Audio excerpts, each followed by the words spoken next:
don't speak to you, right? So they just punch in a number, right? Like 75,000 rupiah. I'm like, oh, that's good. We're working this, right? This is good. Anyways, we finally bought the hat for 50,000 rupiah, $5. And me and Anna are like, yeah, high five.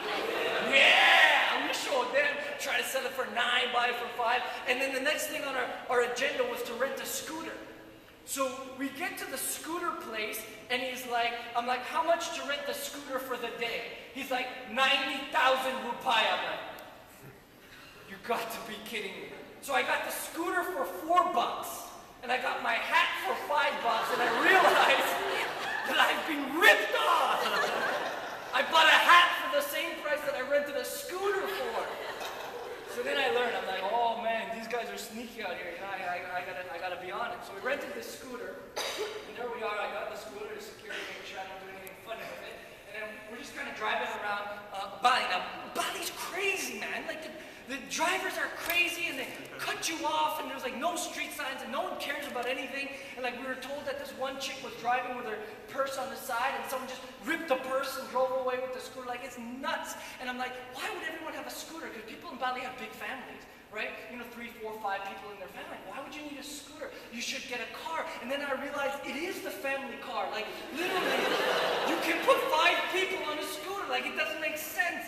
And so, anyways, we're going through the stuff, and we hung out. We found the beach. You know, we're doing our thing. Here's Kuta Beach. So that's there. I was kind of looking out over the beach, and then we hung out. We ate lunch and all this kind of stuff. And it was good. We drove around more. We got lost because one of the things on my list that Grace told me to see was Tanah Lot, right? So I'm in Bali, and I'm driving in my scooter, right? And I see a road sign that says Tanah Lot. So I'm like, do you want to go? Grace told me to go. And we're like, sure. We start driving. Little did we realize that it's like 3 hours away. So we're driving, and we're getting lost, and like, I mean, this was just kind of crazy for us, but finally we found our place. You know, we drove around, we got back, and Crystal told me to get a Bintang beer t-shirt. So I didn't get a Bintang beer t-shirt, I just got a Bintang beer, right? I took a picture with it. That's for you, Crystal. Right, so I got this shirt, and we're eating dinner there, and like, it's cool because it's cheap, and everything's good, and massages are cheap, everything good. Now, we couldn't take the Roach Motel at this point, right? Because you're getting bit every night, you're turning on the shower and bugs are coming. And not that bad, but literally, like, bugs are there and whatnot. So we got on TripAdvisor and like, you know what? I got to find a resort out in Bali that we need to stay at. And so at this point, I'm so frustrated, and money's not an answer to an issue at this point, because I'm just like, best resort, best in Europe, bro. Best hotel or best resort in Kuta. Right, so this place came up, it was called the Padma Resort. I'm not sure if you can't really see the background there. It's just amazing. Totally, really super expensive, but at this point it wasn't worth getting the bug bites on our legs anymore to move into it. Now fortunately, I did a little research on Google, and we found a deal where we got it for less than half price, and we actually got upgraded to these platinum garden club benefits. And so like you get there, like you get the welcome drinks, you know, the nice fruity things that they give you, and that's nice. And then, you know, there's a free lounge, and they have like food there all day that you can just come and eat. So we're like, sure, we spend a little extra money on this, but now we don't have to buy food anymore because you get their free food. We're the only people getting free food the whole time there, but we're getting free food. They have nice gardens, as you can see. I mean, just it was a really nice place. We're there in the pool, nice pool that kind of opens up, and they have the in-pool restaurant bar thing, or whatever you call it. I'm like, yeah, man, this is the life. And I think about, you know, for the first time, and this is for myself personally, for the first time in over a year. Now, I know I don't look too happy in this. I'm still getting comfortable to this idea of resting, right? But for the first time in over a year, I sat by a pool and I did nothing.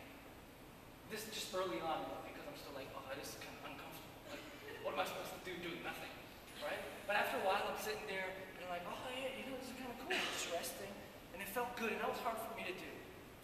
And just like Mike was even saying earlier today, you know, I believe God spoke the next lesson to me, and that was the importance of rest. Everybody say rest. Matthew 11:28 says, "Come to me, all who labor and are heavy laden, and I will give you rest." I forgot what it meant to rest. I was so busy doing every day, every single day, literally 24 hours a day, except for when I was sleeping. I was so busy doing that I forgot how to rest. And God reminded me of a story. Now, I don't know the accuracy of the story because I just remember hearing it years ago, but there was basically a tree cutting down competition between two guys. And the idea was between the two guys, who can cut down the most trees in a 24-hour time period. So it's ready, on your marks, get set, go. And they had an axe, and that's all they had. So they start hacking at the trees, and this one guy's huge, he's big, he's just chopping, lopping trees down, and they're falling. And the other guy's just like, taking his time. After a couple hours, he rests, and he goes off, and he stops cutting the tree. And the other guy's like, what's this guy doing? I'm going to kill him. And he's just whacking at the trees, chopping them down. A couple hours later, this guy comes back, and he just goes, and this happens where he takes like 3-4 rests during this 24-hour period. So at the end of the day, they come together, and the guy's like, oh, I smoked you, you're toast, man. I've been non-stop cutting trees for the last 24 hours, and you've been taking your little breaks, drinking your juice and whatever you're doing. Let's see who won. Well, at the end of the day, the guy who took all the breaks actually won by a whole ton of trees. And the guy said, what on earth, how on earth did you beat me when you were taking all those breaks and I was cutting 24/7 non-stop? And he said, what you didn't realize is when I was taking a break, I was sharpening my axe. And that's how we won. And that's what God is saying to us. Like so many times we're so go, that we don't have time to just chill out, sharpen our axe, and get back into it. So I believe God is saying, just chill out, realize that you need rest, and move on with your life from there. So anyways, we hired a driver, and we went to this Turtle Island thing, right? We went to this Turtle Island, we went on a boat, so we're on this boat, it's like really shady, and they take us to this Turtle Island thing, which is not really an island, because it is an island, but it's not really like, we thought, oh, like there's just gonna be turtles everywhere, and like, you get to like touch them and stuff, and like, it's a turtle farm, right? And they charge you money to get in, and then there's just turtles in their little cages, like that's what it was. I'm like, what is this? So when we get there, and it's cool though, like you hold a turtle, right there, that's cool, right? And then they get bigger, right? And then the other one is too big to carry. Pretend we're carrying them.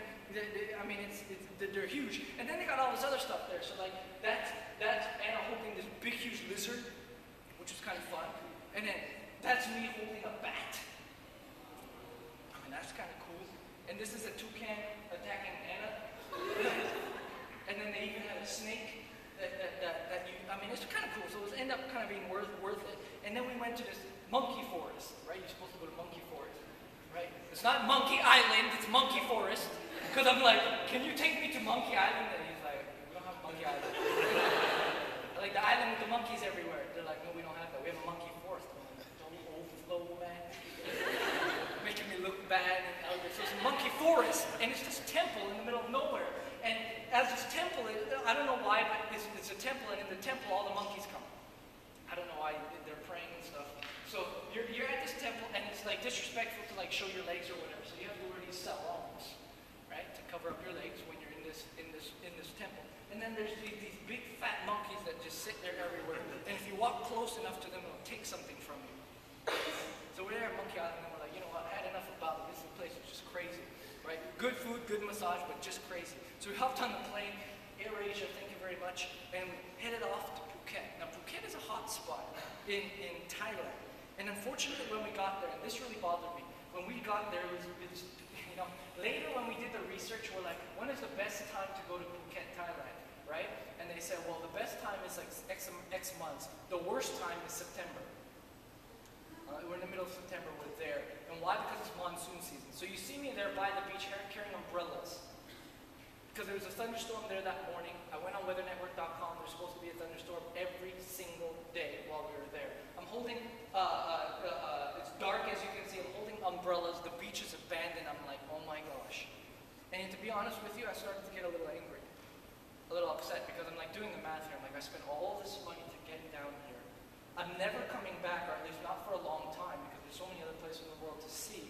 And now, because of these thunderstorms, like everything that we want to do is canceled, and like we can't do all these tours and whatever. And there I am sitting in our hotel, me and her. I'm honestly getting angry, I'm mad, I'm kind of sad. I'm like, what on earth is going on? And the Lord reminded me of a situation. When I was younger, I was driving my car. I was on my way to church, and as I was on my way to church, I got cut off by one of these drivers. There's one of these drivers, like the music playing loud in their car, and like, the CD like spinning and hanging from their like mirror, one of those, right? And so there's things like going, and I remember the moment he cut me off, I just turned and I got mad. I'm like, man, he's gonna ruin my day, and I was upset, and I'm like just figuring, what am I gonna do with this guy, and like, I want